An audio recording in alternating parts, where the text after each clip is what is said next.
Pemerintah Kota Padang memindahkan warga terdampak banjir ke hunian sementara di Kampung Nelayan, Kelurahan Lubuk Buaya, Kecamatan Koto Tengah. Namun karena lokasinya jauh, banyak penyintas banjir enggan pindah ke lokasi yang disediakan. Bagi yang memiliki uang lebih, memilih mengontrak rumah sementara waktu. Namun ada pula yang memilih membawa keluarganya bertahan di pondok ladang di kawasan ketinggian. Kami merasa keberatan karena dari tempat kami itu terlalu jauh rasanya bagi kami. Sementara ekonomi kami sedang jatuh gitu, Pak. Jadi nggak mampu kami rasanya terlalu jauh untuk mengantar anak sekolah, Pak. Oh gitu. Untuk bantuan bagaimana? Kalau untuk bantuan, alhamdulillah masih mencukupi lah tuh saat sekarang. Jadi sekarang ini apa lagi yang dibutuhkan? Yang dibutuhkan kami nggak ada daripada yang lain. Memang untap itulah yang kami butuhkan, sangat kami butuhkan sekali. Meski tidak terdampak langsung banjir, puluhan kepala keluarga di RT 04 Batu Buswa yang berada di kawasan perbukitan mengaku juga membutuhkan bantuan.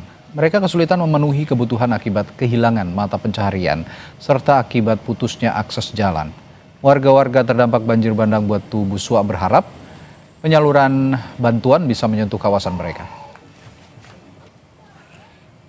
Nah, ini dapatkan cuma sembako. Kalau ada orang yang nelpon baru kami ke bawah. Kalau enggak, pandai-pandai warga lah meminta-minta di bawah seperti pengemis di jembatan. Tapi yang datang mengantar ke sini? Belum ada. Sampai sekarang? Sampai sekarang belum ada yang mengantar langsung ke lokasi, nggak ada. Atau karena dianggap bukan korban banjir mungkin?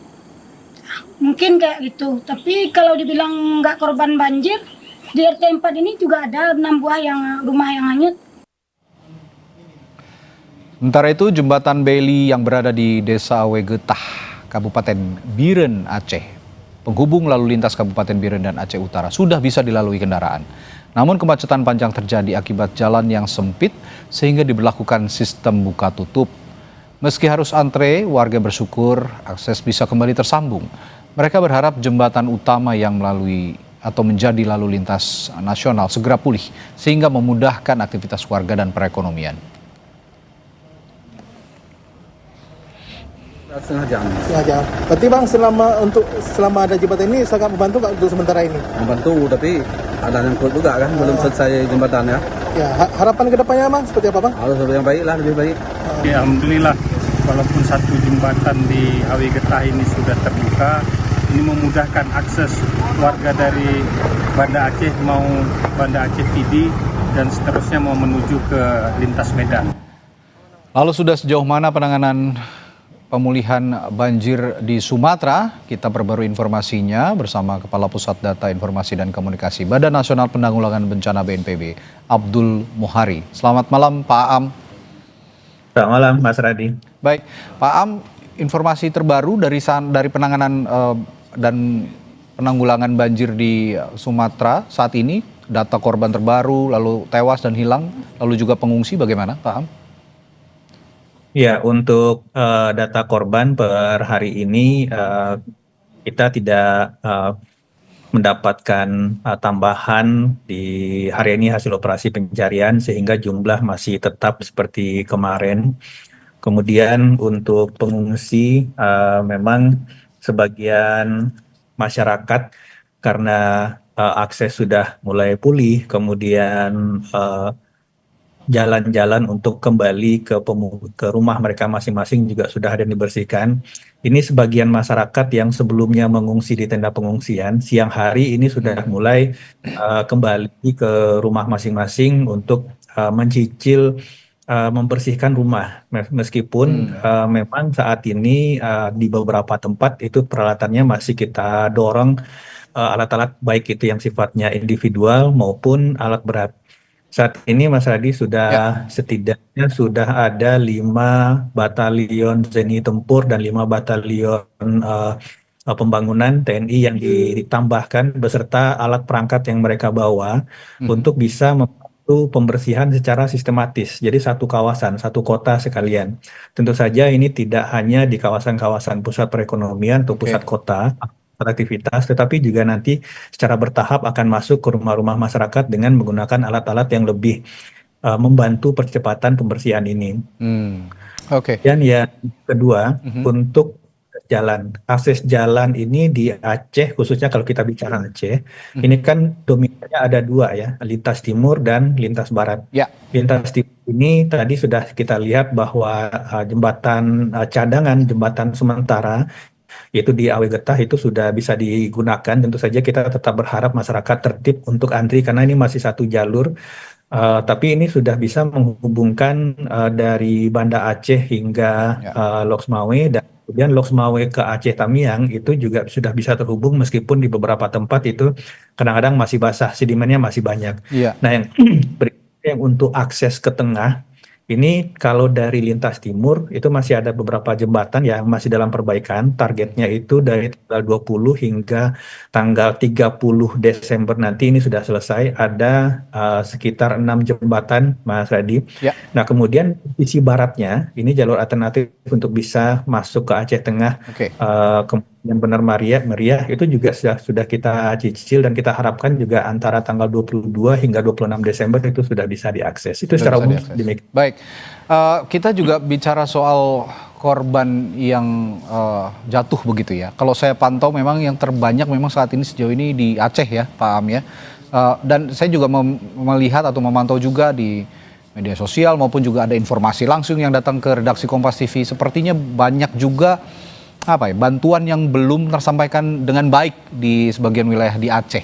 Apa kendalanya kira-kira dan titik mana saja yang krusial seharusnya bisa segera dibuka akses untuk menyampaikan bantuan, Pak Am? Iya, secara umum ini untuk daerah tengah, Aceh Tengah, kemudian Benar Meriah dan Gayo Lues, ini memang masih ada beberapa desa yang akses jalannya itu masih belum bisa ditembus. Artinya ditembus oleh kendaraan roda 2 ataupun roda 4. Oke. Jadi kita bicara daerah terisolir di sini kita berbicara aksesnya belum bisa ditembus, tetapi bukan berarti logistiknya tidak disalurkan. Oke. Nah, ingin menjelaskan bahwa ada mekanisme distribusi logistik yang kita lakukan, Mas Radi. Jadi dari posko nasional di Aceh itu di Lanut Iskandar Muda, ini kita memanfaatkan baik itu jalur laut, kapal ke pesisir timur, itu sekali sorti itu bisa sekitar 40 hingga 60 ton. Kemudian jalur darat, bagi yang sudah tembus jalur darat, ini kalau juga pakai truk itu satu sorti truk itu bisa 6 hingga 10 ton. Nah, kemudian ini jalur udara. Jalur udara ini kita kejar memang untuk daerah yang akses daratnya belum tembus sempurna. Oke. Daerah tengah, Aceh Tengah, Benar Meriah dan Gayo Lues. Tapi jangan lupa bahwa Gayo Lues dan Benar Meriah ini bisa ditembus, ada bandaranya. Di Benar Meriah ada Bandara Rembele, yang mana akses ke bandara ini bisa ditembus dari Aceh Tengah, dari Takengon, dan juga dari Simpang 3 Benar Meriah. Oke. Jadi artinya dropping logistik Oke. kita bisa di bandara, kemudian disalurkan secara darat. Oke. Pak Am, terakhir singkat mungkin soal Huntara. Kalau saya lihat Huntara ini juga masih menyisakan masalah karena banyak sekali dikeluhkan bahwa tempatnya terlalu jauh dari lokasi mereka yang aslinya begitu, dan mereka terpaksa mendirikan Huntara di atas bukit begitu, di tempat yang lebih dekat, tapi itu kan tidak juga terhindar dari risiko. Bagaimana Anda menanggulangi sebenarnya permasalahan Huntara ini? Ada satu hal sebenarnya dalam kriteria pemilihan Huntara ini, Mas Radi, bahwa ini harus pas dari potensi risiko yang sama. Ya. Jadi kalau kita Huntara di tempat yang dekat dengan kawasan bencana, ini berpotensi lagi nanti saudara-saudara kita ini terdampak lagi bencana serupa. Memang nanti akan ada pilihan-pilihannya, ada yang sedikit lebih jauh atau mungkin agak turun ke bawah dan seterusnya. Nah, ini tentu saja tidak ada solusi. Nanti kami akan berkoordinasi dengan pemerintah daerah apakah akan disiapkan jalur bus sementara supaya masyarakat yang kemudian di daerah awal itu masih bisa berkomuter pagi dan sore dengan jam yang kita tentukan, misalkan bus ini 3 kali sehari dan seterusnya.